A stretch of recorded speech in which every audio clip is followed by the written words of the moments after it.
Poner el dedo en la llaga es investigar, informar, cuestionar y desafiar sin miedo al poder económico y político. Enaltecer la cultura, la educación y la innovación para generar sociedades libres. Te invitamos a ser parte de este cambio, donde todas las voces se escuchan. Con Adriana Delgado. Omar Fayad Meneses, abogado, maestro en Seguridad Pública y Ciencias Sociales, es gobernador de Hidalgo, es diputado de senador, y además próximamente, o ya podemos decirlo, doctor. Sí, muchas gracias, Adrianita. Pues sí, la verdad es que tú sabes que yo estudié en la Universidad Nacional Autónoma de México, estudié Derecho y después hice maestría y doctorado en IMEDICIP. Hice mi maestría y mi doctorado en Seguridad Pública. En maestría tengo cédula, el doctorado está concluido, pero la cédula está en trámite y listo. Pero a mí me gusta que me digan Omar, no doctor.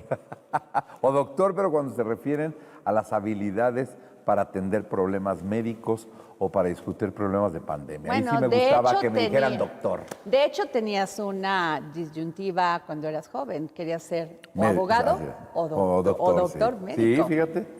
Desde niño, la verdad es que la medicina me atrae muchísimo y siento que es un tema muy importante en la sociedad. El tema de la salud hoy día en México creo que debe ser una prioridad. Pero desde niño, la verdad, yo quería ser doctor. Omar, tu madre, María Fe Meneses o de Fayad, y tu padre... Se llama Manuel Mohamed Najib Fayad Hamad. Háblame de ellos. Ya murieron ambos. Mi madre murió hace unos años, cuando era yo gobernador. Hace 5 años nos dejó, partió. Mi padre murió antes. Mi padre murió cuando estaba yo en la Cámara de Diputados, como por el año 2010. Entonces, ya soy huérfano. Bueno, ya lo dice todo el mundo, ¿no? Y si habláramos de valores... Y te voy a decir una cosa. Yo creo que la mayor enseñanza la recibí de mi madre, porque mi padre nos abandonó cuando mi madre estaba muy joven. Y mi madre nos sacó adelante sola. Una mujer con un tesón impresionante, con una pila, con unas ganas de vivir la vida, con unas ganas de trabajar. Y gracias a Dios no es tragedia, porque Diosito permitió que la tuviera yo a mi lado hasta los 93 años de edad. Y hasta ese momento ella fue una mujer intensa, luchadora, trabajadora, una mujer de muchos valores, una mujer muy a la antigua. Además era un general, no creas que era una mamá consentidora, consecuentadora, no, era auténticamente un general. Pero gracias a ella, pues todos los hijos salimos adelante, todos hicimos nuestras vidas, todos nos casamos, en fin. La verdad es que creo que los recuerdos de mi mamá son muy hermosos, son lo más bello que recuerdo en la vida. Y de verdad a su partida fue muy curioso porque en Pachuca, el día que murió, la llevaron a la funeraria, fuimos a la funeraria, y bueno, estaba uno como aturdido y eran hordas de gente. Fíjate, eras gobernador, pues se apersona todo el gobierno, todos los partidos, todos los liderazgos. Había tal cantidad de gente. Yo más o menos a la 1:30 de la mañana le dije a mi hermano, oye, mi mamá no se merece esto. Parece acto político. Vámonos, ¿no? ¿Cómo, güey? Mi hermano estaba entre llorando y diciendo, ¿qué me dice este loco, no? Y le dije, vamos a llevarnos de aquí. Esto no es para ella. Aquí no quiero plañideras, no hay tragedia. Ella murió en los brazos de sus hijos a los 93 años, una vida plena, vio crecer y desarrollarse a sus hijos, a su familia, conoció a sus nietos. Entonces la sacamos de la funeraria en Pachuca y nos la llevamos a la capilla familiar. Y nos la llevamos a la casa familiar donde le gustaba a ella estar los días de fiesta. Y ahí le hicimos una fiesta de despedida. Pusimos la música que a ella le gustaba, le compramos sus tortas de una tortería famosísima en Hidalgo, que le encantan las tortas, a mi mamá, que se llama La Preferida. Y le compré sus tortas, le compramos su botella, de lo que ella tomaba, nos sentamos todos alrededor de la caja, con su música, con su copa, con su comida, y nos pusimos a recordar puras cosas bonitas, nos pusimos a recordar todo lo que hacía, su música, dejamos de lado el plañiderismo y el luto y todo para hacerle una despedida bonita. Entonces la despedimos muy bien. Yo me quedé muy en paz y tranquilo, pidiéndole a Dios me diera resignación en el tiempo. Y sí, pasa el tiempo y sabes que siempre está a tu lado cuidándote. Omar, ¿cómo te forma el carácter o te forja el carácter ser hijo de una mujer soltera, fuerte, que lo sacó adelante? ¿Qué te dice eso de las mujeres? Híjole, yo creo que eso fue lo que marcó mi vida. Yo sí, de verdad valoro el esfuerzo de las mujeres que solas sacan adelante a sus hijos porque lo viví. Mi mamá parecía Pedro Infante en la película esta de ya llegué vieja, ya me voy vieja, pero es de ya llegué hijos, ya me voy hijos. Trabajaba como burro mi mamá, de sol a sombra, porque ella era enfermera. Entonces, pues su profesión le dejaba algo porque pues tenía por ahí una entrada en una plaza que tenía y después atendía enfermos en privado y ponía sueros y cuidaba enfermos. Entonces, ella todo el tiempo estaba trabajando, pero además no se constrañía eso. Mi mamá era verdaderamente movida. Vendía y compraba todo. Bueno, nunca había una mujer vender y comprar coches. Ella vendía y compraba coches para ganarse una lana para mantener a sus hijos. Vendía y compraba casas, bibliotecas, coches, ropa, lo que podía agarrar barato y poderlo vender y ganarse un dinero para ella y para sus hijos, para su familia, lo hacía. Entonces tenía multichambas. Lo mismo vendía ropa, que vendía enciclopedias, que vendía seguros, que vendía como vendedora de bienes raíces, casas, le entraba todo. Y era una mujer verdaderamente una fortaleza, alta, robusta, de verdad una mujer con una presencia impresionante. Y creo que ella es quien nos forma, de quien heredamos todos los valores que hoy tenemos, quien nos infunde la necesidad de trabajar, quien a mí siempre me dijo, en lo que hagas, sé el mejor, hijo. Dice, sí, mira, yo vendo cositas, y vendo ropita, pero soy la mejor vendiendo ropa. Y soy enfermera y pongo inyecciones, pero me buscan a mí porque soy la mejor para inyectar. Y pongo sueros, y siempre decía eso, mira lo que hagas, si vas a barrer, sé el mejor. Si vas a limpiar, sé el mejor. Si vas en todo trata de esforzarte para ser mejor. Entonces siempre nos quedamos con que mi mamá siempre quería que fuéramos mejores y que tuviéramos todo lo necesario para salir adelante. Entonces, el recuerdo que guardo es bellísimo. Omar, ¿cómo decides ser político? Pues fíjate que es un asunto que se dio de una manera tan natural. Yo quería estudiar medicina y yo me había mentalizado que iba a estudiar medicina, pero mi mamá platicaba y mi hermano les puede todavía platicar.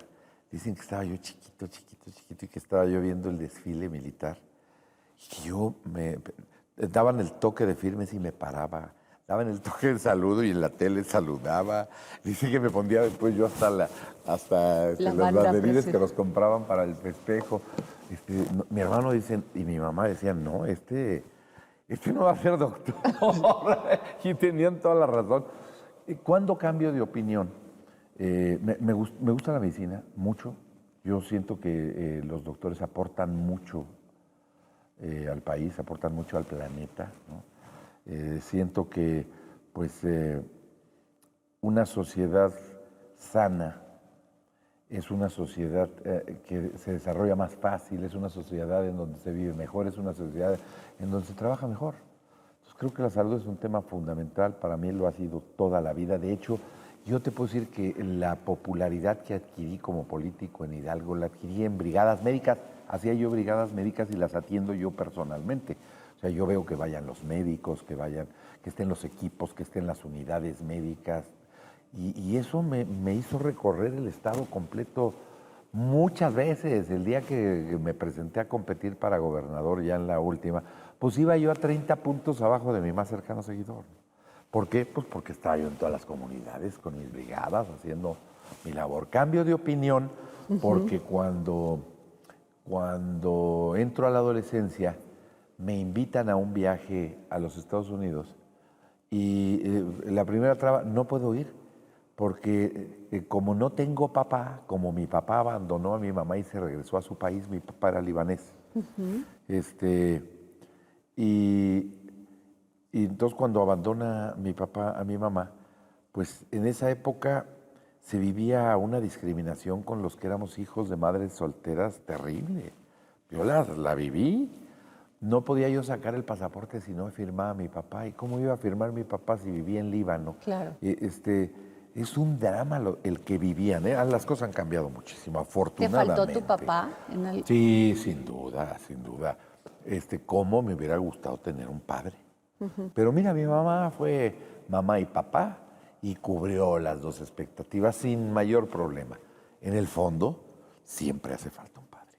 Inicias tu carrera siempre en el ámbito de la seguridad pública. Sí, ¿Te gusta? Fíjate que ese es un tema. ¿Te gusta o fue? Sí me gusta, claro que me gusta. Es el otro tema más importante que considero. Después de la vida y la salud, pues lo que sigue es la seguridad, en serio. Sin seguridad no hay nada. No puede crecer un país, no se puede desarrollar, no puede crecer una comunidad. Y entonces, por azares del destino, porque de verdad fueron azares del destino, cuando era yo estudiante en la Facultad de Derecho, mis compañeros, algunos de ellos fueron a trabajar a la Procuraduría General de la República, cuando estaba yo en la UNAM. Y uno de ellos, que en paz descanse, Miguel Arroyo, que fue presidente de México Unido contra la Delincuencia, murió este año precisamente, o el año pasado a principios de año, perdón. Miguel Arroyo me invita a incorporarme a la Procuraduría General de la República, al equipo de don Sergio García Ramírez, que era el Procurador General de la República. Entonces trabajé muy a gusto unos años. ¿Qué año sería? Pues como desde el 86, yo creo 85, 86. Entré a trabajar a la Procuraduría General de la República. Ahí entré yendo por las tortas, los refrescos, después entré como analista en la plaza más bajita, luego me dieron plaza de intendente porque tenía un sueldito más alto, y así fui escalando. Fui jefe de departamento, subdirector, director, estuve algunos años. Terminé como director de informática jurídica del Instituto Nacional de Ciencias Penales, y en ese momento me invitaron a incorporarme al recién llegado secretario de Educación Pública, Ernesto Zedillo Ponce de León. Mis amigos trabajaban para él, trabajaban para Esteban Moctezuma Barragán, que era el secretario de Gobernación. El oficial mayor. Exacto, No era y ya después sí es Yo trabajé cierto. con Esteban cuando él era el oficial mayor. Es cierto. De la Secretaría de Educación Pública. Yo tenía a mi cargo la coordinación de la zona norte en la descentralización educativa. Tenía yo a mi cargo 11 estados de la República, 11 directores generales de servicios coordinados, dependían de mí. Un día en un evento aquí en la Ciudad de México conozco a un senador que estaba como aspirante a gobernador, se llama Jesús Murillo, y entonces Jesús Murillo me conoce en un desayuno de hidalguenses radicados en la Ciudad de México. Ajá. Y entonces fuimos muchos. Iba el maestro Ramón G. Bonfil, que ya murió y a quien quise tanto. Iba, pues, el Púas Y ahí inicias. En fin, todos los personajes de todos tipos, no solo de la política, sino Sergio Corona, y en fin, una serie de personajes y amigos. Fuimos a un desayuno a un restaurante que se llamaba Hipocampo, no sé si todavía existe, en División del Norte. Y en ese desayuno conocí yo a Jesús Murillo. Y a todos nos saludó de mano, nos preguntó cómo nos llamábamos, de dónde éramos. Cuando se acerca a mí, yo lo conocía de referencias y él a mí de referencias. ¿Por qué? Porque algunos de mis mejores amigos trabajaban con él. Mi compadre Arturo Nale, que soy presidente del Tribunal Superior de Justicia de Zacatecas, era su secretario particular, y tenía yo muchos personajes conocidos de Hidalgo que trabajaban con él acá en el Senado. Ajá. Y que trabajaban con él en la Reforma Agraria. Y lo conocí ahí. Fue una circunstancia muy chistosa porque después del evento me llama mi amigo Arturo por teléfono y me dice, oye, te pregunta mi jefe cómo estuvo el evento de hoy. Y ya sabes, Adriana, muy a mi estilo, ¿no? Sin filtros, se la suelto y le digo, pues pésimo, ¿no? Pero así. Y bueno, pues estaban el candidato a gobernador y él, y oyéndome en el teléfono, que le dije, pésimo, me pareció un evento de quinta. La verdad es que eso no deja nada, yo no sé para qué hacer. Entonces tomó la bocina a Murillo, muy a su estilo temperamental, y me dijo, tienes toda la razón, es lo que le estoy diciendo a Arturo, qué bueno que hay alguien sensato, a ver si me visitas. Sí, licenciado, qué gusto, me dio mucho gusto. Híjole, perdón que le diga esto, pero mejor le digo la verdad. Me pareció un desayuno de quinta. O sea, no aportaron nada, no hubo ideas, nada más fue como un desayuno social. Entonces creo que eso no le sirve para ir a campaña. Lo que yo creo que hubiera habido era planteamientos, ideas, que conociera. Pero bueno, le sirvió para conocer mucha gente y para tratar muchos temas. Pasaron 8 días y un día recibo una llamada de Arturo que me dice, oye, mi jefe te quiere ver el próximo lunes a las 5 de la tarde en Polanco. Había una oficina de representación aquí en Polanco del candidato. Y entonces, ¿y para qué? No sé, me dice.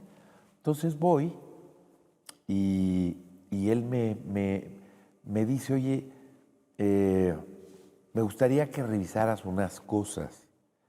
Con la misma objetividad que opinaste sobre mi evento, me gustaría que revisaras unas cosas. Sí, licenciado, yo le ayudo con mucho gusto. ¿Qué quiere que yo revise? No, cuando vi del piso acá, era todo lo que le habían entregado a lo largo de mucho tiempo para construir el programa educativo en Hidalgo.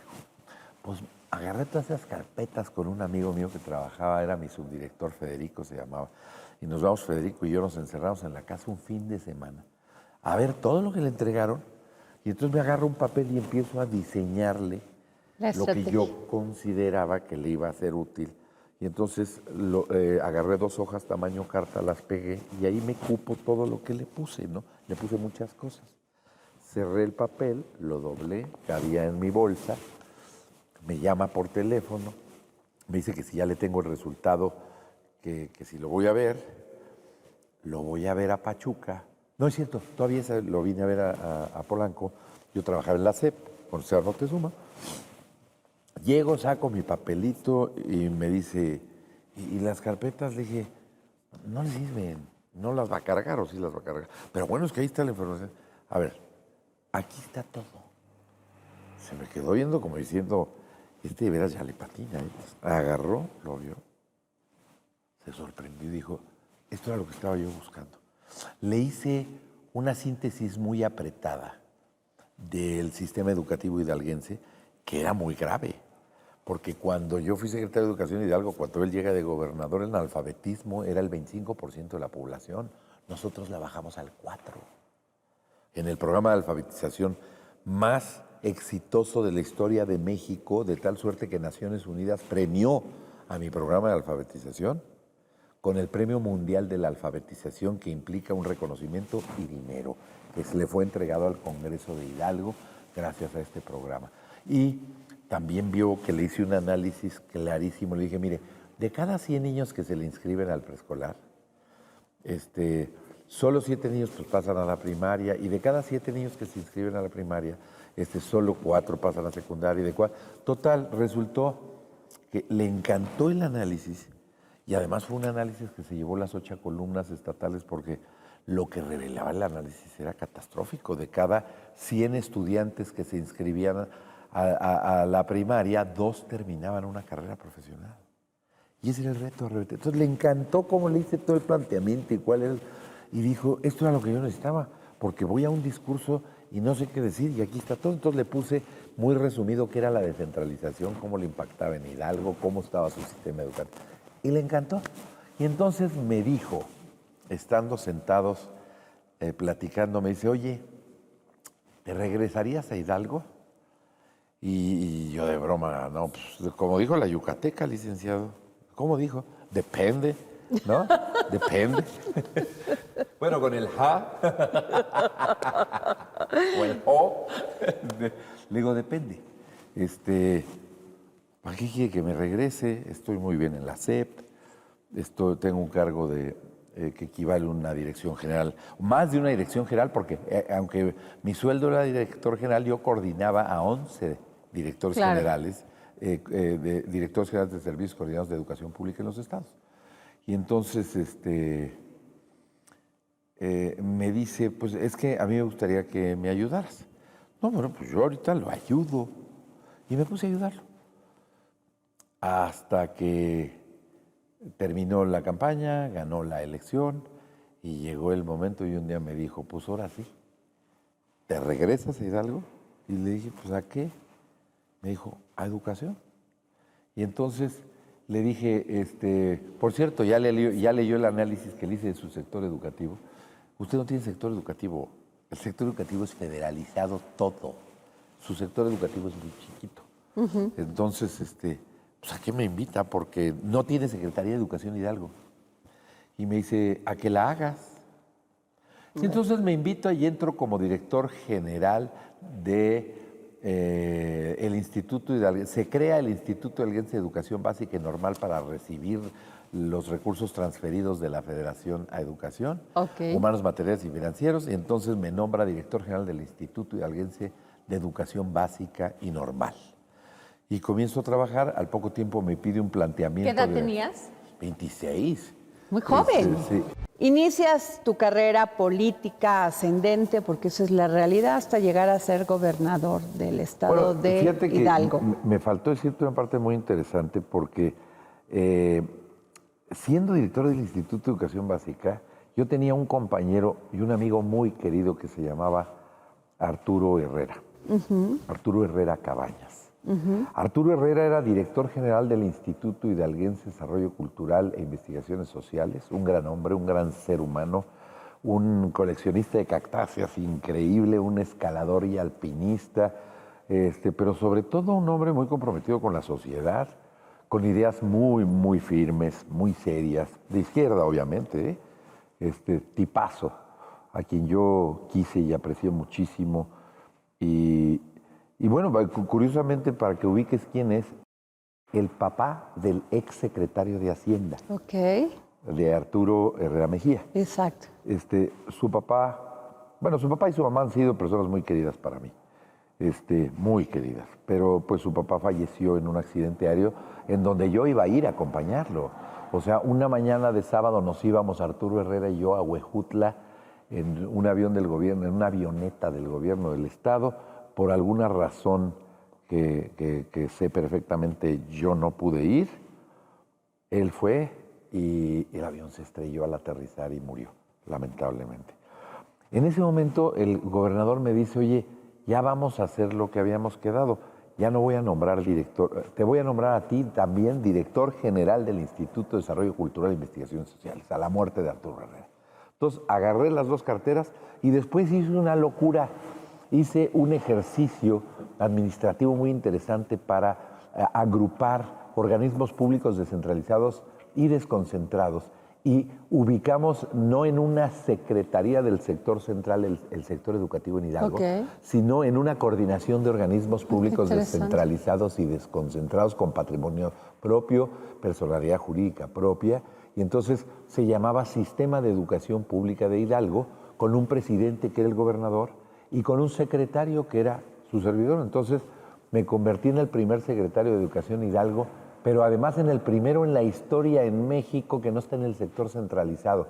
Mi cargo era secretario del Sistema de Educación Pública de Hidalgo, o sea, secretario de SEP. Pero no era una secretaría, era una coordinación de organismos que presidía el gobernador. En otro programa te cuento esos chismes, pero eso fue muy interesante porque ahí se construyó, me pegó deporte, me pegó radio y televisión, me pegó cultura, me pegó educación superior, educación media, educación básica. O sea, conjuntamos todos esos organismos y creamos el sector educativo. Años después a alguien se le ocurrió desaparecerlo del sector paraestatal y creó una secretaría. A mi gusto fue un error, porque además hubo una dupla. En muchos estados de la República los directores de educación cobraban la plaza de director general de Servicios Coordinados de Educación en México y la plaza de secretario de Educación que les daba su gobernador.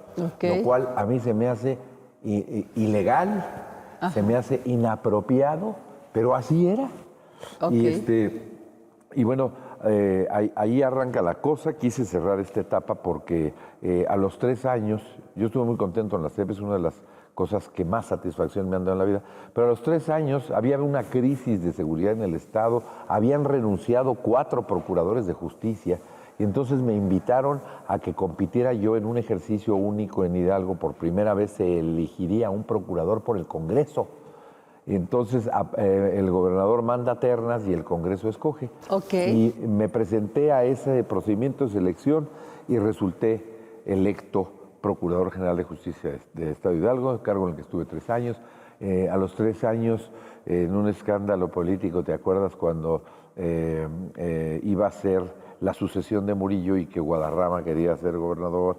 Y prácticamente ya era, yo veía que ya tenía todo listo para hacer, pero se diferencia con Murillo, se pelea con Murillo porque, y no por ellos, la gente abajo de ellos, le grita cosas a Murillo, se enoja Murillo, y entonces decide encabezar todo un movimiento en el partido para que no sea Pepe Guadarrama, y entonces Pepe se queja y viene a ver al presidente. Total, se arma un escándalo, y ese escándalo llevó a la renuncia de Murillo, porque acabó no siendo Pepe el candidato y acabó siendo el candidato de Murillo y ganó el candidato de Murillo, que es Manuel Ángel Núñez Soto. Pero en ese inter pues pasaron muchas cosas. Murillo renuncia y el presidente lo invita a venirse a México, a la Secretaría de Gobernación, y él decide invitarme a mí. Dice él que el presidente Cedillo le dijo, tráete a Omar, porque me conocía, ¿no? Y entonces me dijo, oye, me pidió el presidente que te vinieras conmigo. Y yo dije, ay, mañoso nomás me quiere llevar con él. Y dice que el presidente le dijo. Pero lo que es real es que me vine con él a México. Lo acompañé a Los Pinos a ver al presidente. Fue nombrado en gobernación y él me nombró inmediatamente coordinador de asesores en materia de seguridad pública. Claro. Tenía yo a los brillantes asesores y tenía yo, de verdad, compañeros muy queridos de trabajo, porque entre los asesores, ni más ni menos, estaban Eugenio Imas, que fue director del CISEN. Claro. Estaba Miguel Ángel Yunes, que fue senador, diputado y todo con nosotros en el PRI en algún momento, pero ya llegó de gobernador del PAN. En fin, había muchos personajes de ese tipo, y ahí estuve trabajando con él hasta que le encargaron el proyecto para la creación de la Policía Federal Preventiva. Se aboca a hacer el proyecto, trabajamos en él, o sea, mi oficina es la que hace el proyecto con el subsecretario entonces Murillo. Y cuando creamos la policía, se publica el decreto y deciden nombrar al primer comisionado de la Policía Federal. El presidente Cedillo me nombra a mí. Fíjate. Ante la sorpresa, todo el mundo creía que iba a ser Yunes, que era el más experimentado de nosotros, un hombre inteligente, culto, muy capaz. Luego pensé que iba a ser Eugenio, pues también dije, bueno, también es un hombre estudioso, es un hombre inteligente, es un hombre muy capaz. ¿Cuáles son las cualidades que te vieron? Sabrá ¿Tú Dios. crees? Pregúntelas a Cedillo, yo creo que no tenía ninguna. ¿Sabes qué creo? Que pasé por la Procuraduría de Justicia como pasan las aves en el pantano sin manchar su plumaje. Okay. Yo salí limpio de las áreas de Procuración de Justicia. Me dijeron el día que inauguré el edificio de la Procuraduría, porque entre mis logros hice una nueva Procuraduría, y el día de la inauguración me decía el Estado Mayor, el presidente nunca se retrata con un procurador. Y se retrató contigo. Y ese día se tomó una foto conmigo y con mi equipo, se lo agradecí muchísimo. Yo creo que mi trabajo en la Procuraduría de Hidalgo fue lo que me hizo comisionado de la Policía Federal. Y después de ahí empecé la integración de la policía. En fin, estaba yo muy emocionado en el proyecto hasta que empezaron a haber ciertos detallitos y también decidí hacerme a un lado. Al año de haber estado, menos de un año que estaba yo en eso, fui y le dije al secretario de Gobernación que iba a renunciar y al presidente que iba a renunciar. ¿Es posible estar en esas áreas y no ensuciarse el plumaje? Sí, claro que es posible. Aquí tienes un ejemplo claro de ello. Nadie va a poder decir nunca que hice un trato con algún maleante, algún delincuente, algún narcotraficante. Hice mi trabajo y fíjate que además en la época que yo fui procurador, no sé si ahora sea así, pero en Hidalgo veías que entre los delincuentes había códigos, que hoy ya no veo, ¿no? Pero había códigos. O sea, si tú los agarras a la buena, no se meten contigo. Pero si tú te coludes con ellos, te matan. Si te coludes y no les cumples, te matan. Tú ahí tienes que ser inflexible. Y la verdad de las cosas es que yo traté de conducirme muy alejado de esas cosas y eso me permitió salir muy bien de todas. No he estado en una, he estado en muchas áreas de procuración, de justicia, de seguridad pública y muy relacionadas y afines. O sea, yo dirigí la Policía Federal, pero también dirigí la Policía Aduanera, también dirigí la Policía Migratoria, y también dirigí la Policía Federal de Caminos, y también la Policía Judicial de Hidalgo, y también la Policía Preventiva de Hidalgo, y también la Policía Municipal de Pachuca. Yo tuve ya la experiencia de haber manejado todas las policías, desde la municipal, que es la más modesta, hasta la federal, pasando porque antes había muchas policías federales. Omar, ¿por qué un joven inteligente, abogado, maestro, doctor, decide estar en el PRI cuando fue tu caso? Yo, mucho antes de lo que te estoy platicando, ya estaba en el PRI. ¿Por qué? Es más, ¿Por qué decides? cuando ¿Qué ya a te los gusta del 26 PRI? años me voy a jugar suerte a las grandes ligas, gracias a que me abren la puerta para poder entrar en el gabinete de un gobernador, yo ya traía 10 años de historia en el PRI. ¿Por qué el PRI? Porque fíjate que yo empecé muy joven en las juventudes de revolucionarios, yo pegaba propaganda, me subía a los postes, iba a todos los mítines. Por añadidura. La verdad, entrabas a trabajar a cualquier lado y pues la hegemonía del PRI era muy grande. ¿Pero qué admirabas del PRI? Muchas cosas. La verdad es que hubo una etapa en que mi análisis me sorprendía de todo lo que el PRI había construido en México. Ok. Yo veía una institución muy fuerte. Se me hacía una ciudad. Cuando iba yo al PRI allá en Lindavista, o Buenavista, entraba yo al parque, se me hacía una ciudad. Me imponía. Y yo decía, yo voy a cambiar las cosas y yo voy a cambiar el mundo, yo voy a cambiar México. Y esto que me está pasando a mí, lo que he sufrido por mi falta de recursos económicos, por la condición de soltera de mi madre, por el bullying que te hacen cuando tienes esa condición, cuando no tienes papás que van a las juntas de la escuela. Parece que no por eso marca la vida de un niño, y eso te forja el carácter y te hace que tomes las decisiones. Yo estaba tan sentido con el sistema porque no podía yo viajar porque me abandonó mi papá, entonces nunca iba a tener pasaporte hasta los 18 años. Decidí llevar mi juicio para que me autorizara un juez con la pura firma de mi mamá a salir al extranjero y lo gané. Y me gané mi firma. ¿Qué edad tenías? Pues 15 años. 15 años. Ahí fue cuando decidí.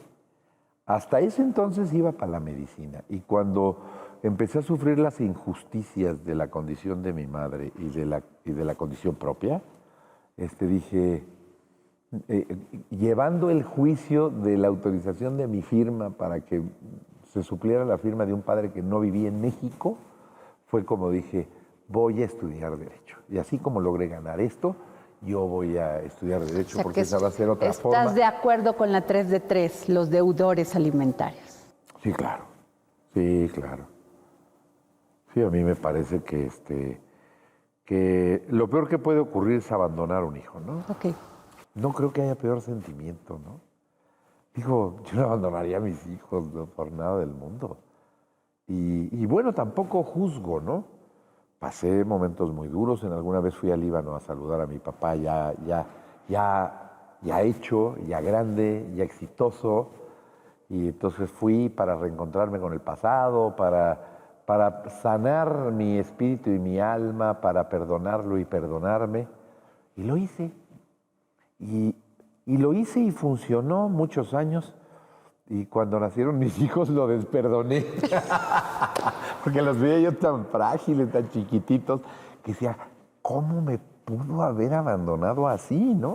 Okay. Y digo, no, uno no se mete en los problemas. Le hubiera hecho lo que hubiera hecho a mi mamá, pero pues mi mamá no le hizo nada. Realmente él se regresó a su tierra.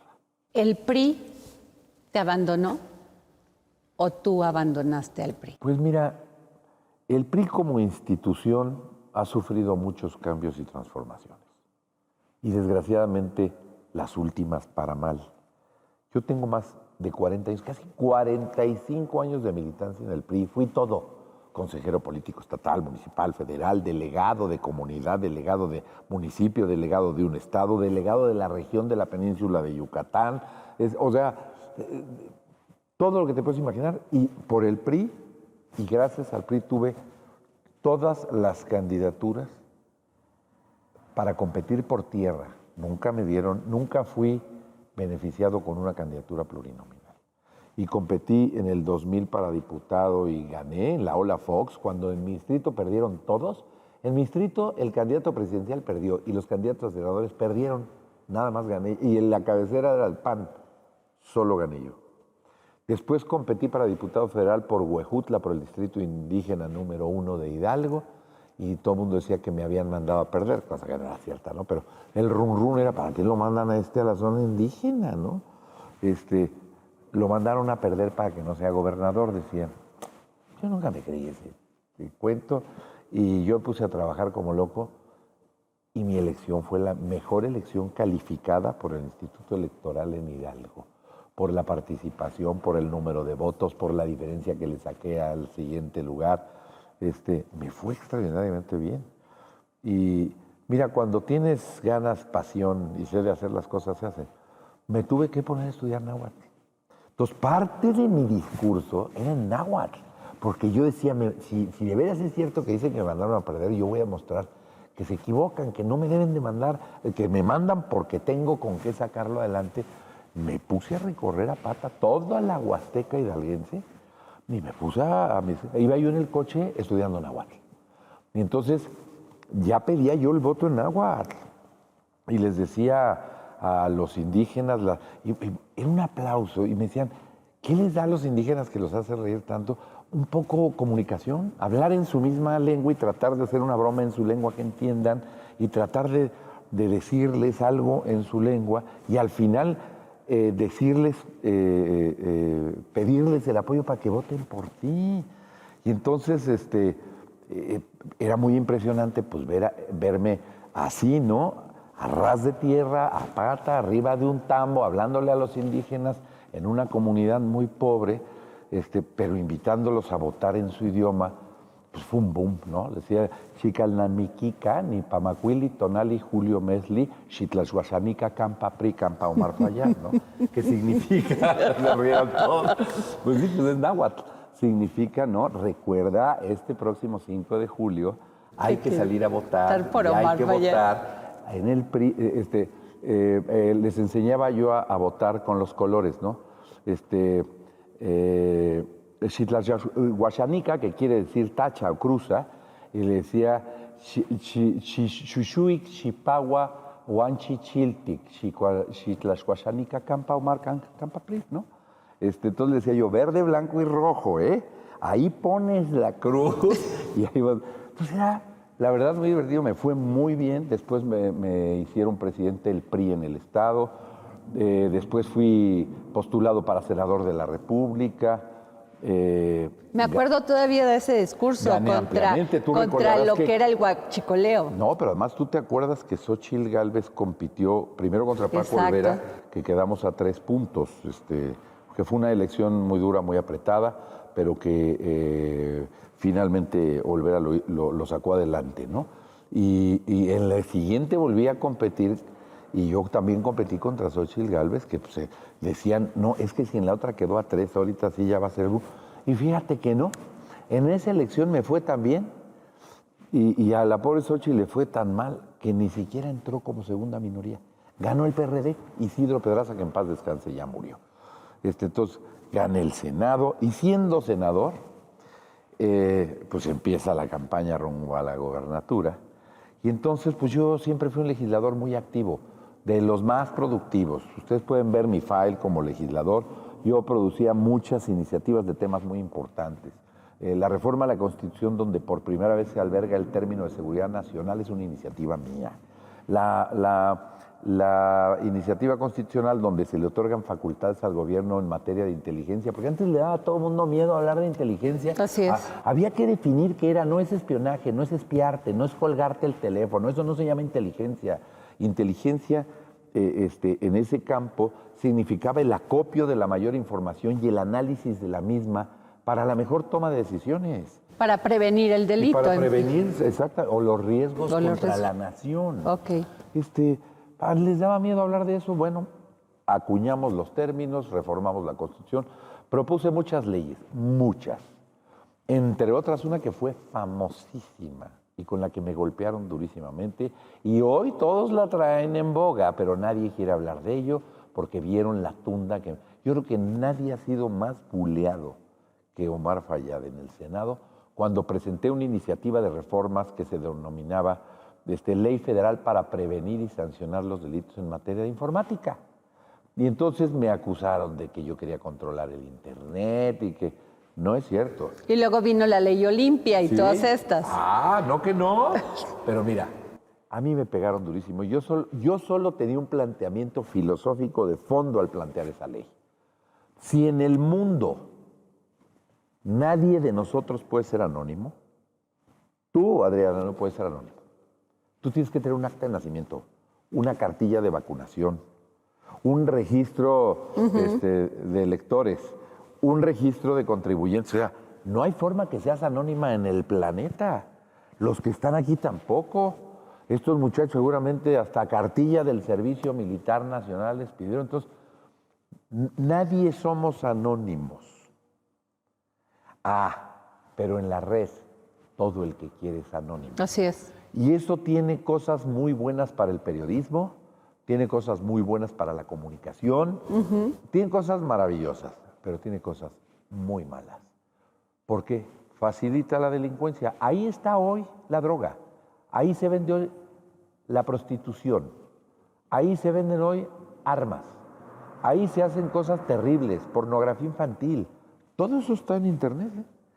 Mi planteamiento es, ¿por qué no pensamos que en el mundo real y en el mundo virtual no exista nadie anónimo? El próximo jueves, en El Dedo en la Llaga. ¿Cómo te llevas tú con el presidente Andrés Manuel López Obrador?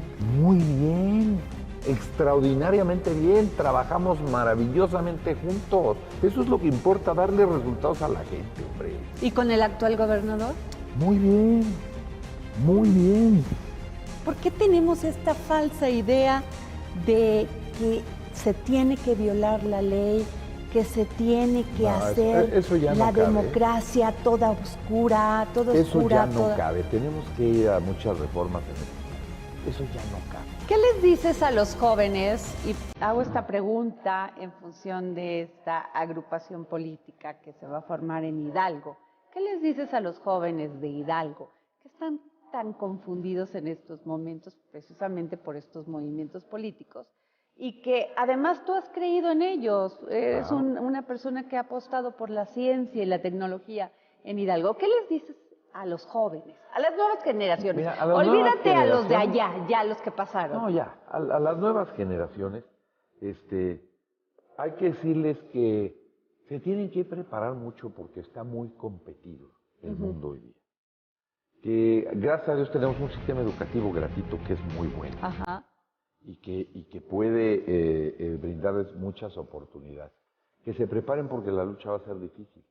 Que sepan que si le apuesto a la ciencia y la tecnología es que porque yo sí creo que la solución de todos los problemas de México está en la ciencia y la tecnología, todos. Apuesto a la ciencia y la tecnología porque eso es lo que nos permite avanzar en la medicina, tener vacunas, combatir las pandemias. Hay que apostarle a la ciencia. El desarrollo, es más la corrupción. Si le apostamos a la ciencia y la tecnología, combate la corrupción. Hoy hay tantas posibilidades a través de la inteligencia artificial, del blockchain, de la criptomoneda. Y todo esto te da la oportunidad de que ya no sea tan fácil la corrupción si tenemos una serie de controles que ahora además serán por inteligencia artificial, y ya están las apps, ya la puedes usar tú. Entonces, creo que tenemos que apostarle por ahí. Para todo, para el combate a la corrupción, para la salud, para la seguridad, todo es tecnología. Y hay que invertirle a la ciencia, y hay que meterle a la ciencia, y hay que hacer de nuestros científicos así, nuestros aliados más queridos.